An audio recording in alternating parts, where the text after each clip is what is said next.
Assalamu alaikum, peace to my Muslim brothers and sisters that may be watching, and also peace to my non-Muslim brothers and sisters that may be watching. I just want to do a quick video today talking briefly about the notion of hijab and especially the relevance of it in our modern society. The reason that I wanted to talk about this firstly was because I keep seeing this super irritating photo resurfacing all over the internet, and I'm sure a lot of you may have seen it, but basically what it is a picture with two suckers or two lollipops, and one of the lollipops is in a wrapper and covered and the other one is unwrapped, and on the unwrapped lollipop basically there's all these disgusting flies all over it, and basically this kind of cliched photo kind of depicts the covered Muslim women as opposed to the non-covered women, and the fact that the Muslim covered hijabi is apparently clean and modest and pure, whereas the other women are not. And firstly, this is false for so many reasons. We are all, women, and just wearing a cloth doesn't change us from being pure to unpure. Wearing hijab, it's so much more than just a piece of cloth, and the fact that women and men also just limit it to modesty it doesn't do justice to the hijab, I think.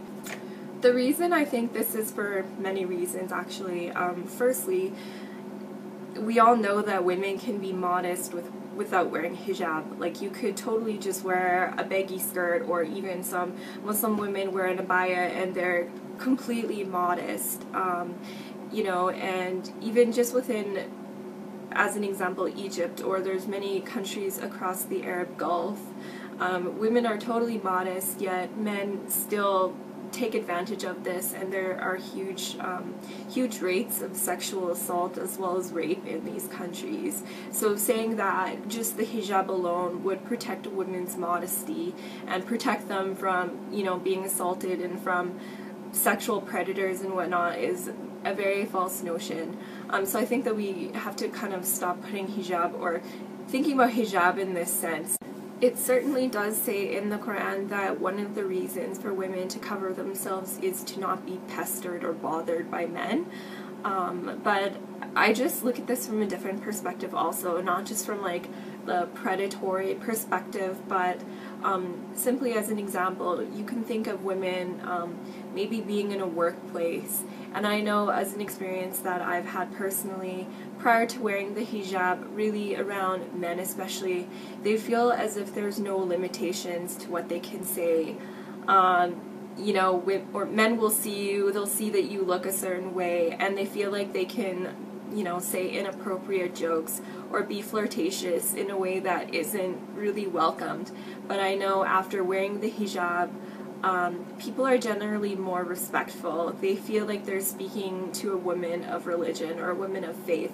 Therefore, they're a little bit more reluctant to kind of be so upfront with maybe comments that would be a little bit inappropriate.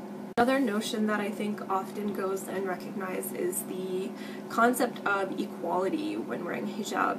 I know this sounds a little bit ironic for some people, just because a lot of feminists would argue that, oh, it's not equal because you're being forced to wear this thing on your head, blah, blah, blah, blah, blah. But I don't see it in that sense, and the reason why I don't see it like that is, I'll give you a simple example. Basically, in the work industry, you would have to go through a job interview in order to secure a job or profession. And oftentimes for women, they feel as if they have to use their charm or almost exude sexuality of some sort in order to gain a position. A lot of people would argue to the contrary, but quite honestly, in my previous job history, it would happen all the time. Women would get hired for their appearance. Like, if there were two people that were equally competent in a position or in a job interview, it would most definitely go to the candidate that exuded more charm or that was more appealing to the eye or whatnot, especially if the interviewer was a male. And a lot of the time women, they don't notice it but they're almost subconsciously playing this role and playing this part.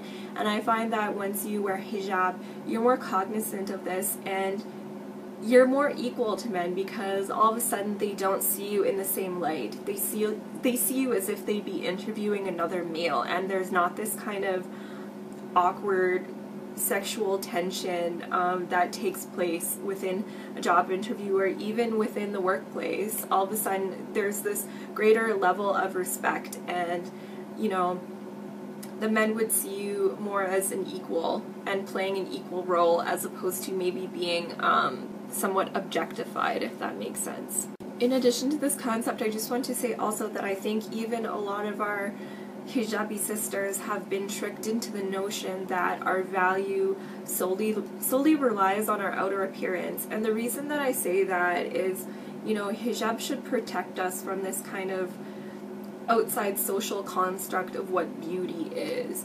The beauty fashion industry is multi-billion-dollar grossing industry, and as women or as Muslims, I think it's up to us to be cognizant of the choices that we make, in purchasing products, like what we look at, all these fashion magazines, what's on TV and whatnot. And I find that oftentimes we kind of fail to see this, and although we're putting on, this kind of outward garment, we're still kind of feeding into this false notion of beauty. And we're failing to see that beauty itself is not a commodity, and it's something beautiful and to be valued. And again, when we cover ourselves, beauty is no longer a commodity. Us as Muslims, we fast during Ramadan. We pray Fajr. These are all things that would be fairly difficult to do. Why? Because we like to eat. Why? Because we like to sleep. But as an example, when you put these things aside, how good does food taste when you get to break your fast? How amazing is sleep when you actually get to go back to bed after the fact? And it's the same thing for beauty. As an example, a lot of men that are married, they would obviously go out with their wives and they'd be totally covered, but finally when they do get back home, and when your wife is, just being herself in the home, like, don't you finally notice how beautiful she really is? Doesn't her beauty really shine and really sparkle, instead of something that is just on display to be devoured by everyone? Like, you're not just putting yourself out there for everyone to just kind of consume you. You're something that is protected, and something that is to be enjoyed, just by those that are special to you. Just like, you sacrifice for Allah in the sense of not eating during Ramadan, you also sacrifice your beauty and then enjoy your beauty in the same fashion, if that makes sense. The reason that I'll say this also is because it just brings up one incident in my past where I was in a sociology classroom, and the professor was an ultra feminist, and she brought up this idea, and it still resonates with me today. And it's the idea that, women, they wake up every single morning, and how long do we spend on our hair, on our makeup, on choosing the perfect outfit with the perfect shoes that match and the perfect accessories, like in our closet of 9,000 dresses. Like, it takes so much time and energy, whereas if we were to put aside all of this and forget about this and, maybe spend 10 or 15 minutes getting ready, how much extra time would we have? What if we spent this extra time reading? What if we spent this extra time trying to learn a new skill, like trying to learn Arabic, trying to do something useful? Like, we definitely would be able to achieve something in this time, instead of kind of, being part of this vacuum of beauty. It's been dictated to us by who? By some Italian fashion designer. And again, why do we feel like we owe something to these people? We owe something to society. We have to look a certain way. We have to play a certain role. I think even, as women, as a feminist, as a Muslim, we really have the choice, and we have the liberty to kind of put these things aside and use our minds to make decisions that benefit us, benefit our families, benefit our spirituality. And I find that it definitely does benefit us when we put this whole dichotomy aside and decide for ourselves what beauty is. A lot of women will also complain that they don't want to wear the hijab because they find it really ugly and they don't feel beautiful anymore, and so on and so forth. But the commentary that I would make is, again, like, who are you ultimately trying to please? When you go out and you feel the need to look a certain way and fulfill a certain kind of pattern of beauty, why do you feel that way? What has given you this idea? Is it because of pop culture or your friends or your family, or why do you feel this way necessarily? When we look to beauty and we look to what is valued as Muslims, we look to, you know, the Quran, we look to the Hadith, we look to the previous prophets, we look to their lives, you know, we look to Maryam, the mother of Isa alayhi salam, like, and we look to these people to be our ultimate examples of what is beautiful and what is valued. So I mean, if we compare these two things, why would I want to look like Lady Gaga when instead I can look like, you know, the mothers of the believers? You know, like, what would ultimately be better for me? And I just want to also comment about the fact that, you know, things are not always the easiest. Like, I know, like, it took me a while to start wearing hijab, and the reason for that is because it totally is super hard in this society, and especially around family members that might not accept it. But the thing is, that's a challenge for us, and you know, Allah gives us these challenges to see ultimately how we will deal with them and what the outcome will be for us. And when we do kind of overcome these difficult things within our lives, it does ultimately make us stronger. And you know, you might see something up front and be like, I really, really don't like that. You know, like a lot of Muslims, they see hijab and they absolutely hate it. But the thing is, like, even if you look at examples in the Quran, look at our Prophet Ibrahim, peace be upon him. He had to sacrifice his son. Can you imagine that? Can you imagine having to give up, like, something so meaningful to you? And this is such an extreme sacrifice, but he didn't just say, you know, I don't like that, therefore I'm not going to follow this religion anymore because that's a little bit too extreme for me.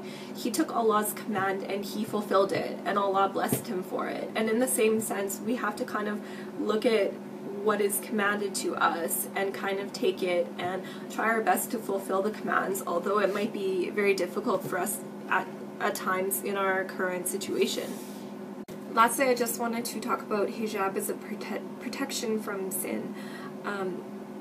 Like, obviously, if you're not wearing hijab, you still have a lot of means of protecting yourself, but I think it's very meaningful wearing hijab for a few reasons. As an example, you can still be a strong Muslim, but would the temptation be there more so to, as an example, go into a bar if you're not wearing hijab or wearing hijab?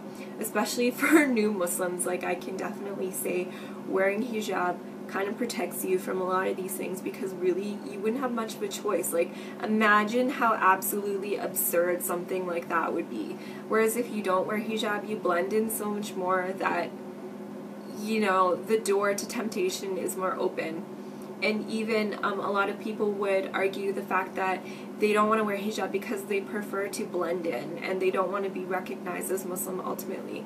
But again, it's a benefit, because for those reasons, people are going to leave you alone and they're not going to ask you certain things. They're not going to try to make you drink or offer you drinks or do things that they would obviously know are super wrong because of your outward kind of conviction. Whereas if you don't wear hijab, it's a little bit less obvious, and it's definitely possible for more venues to sin to be open. Inshallah, so I'm just going to leave it at that. Those were just some thoughts and opinions, and of course I really hope that I didn't offend anyone. And again, if you would like to share your thoughts and opinions with me, that would be awesome and much appreciated. But until the next time I do a video, Assalamu alaikum.